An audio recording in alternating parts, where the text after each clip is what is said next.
How do smoke detectors work?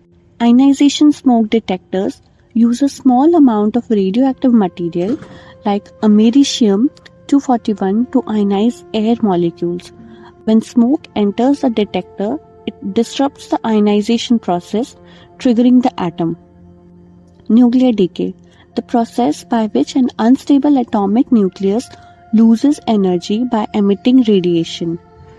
Exponential decay, Nt is equal to n naught exponential minus lambda t, where Nt is quantity at time t, n naught is initial quantity, and lambda is decay constant.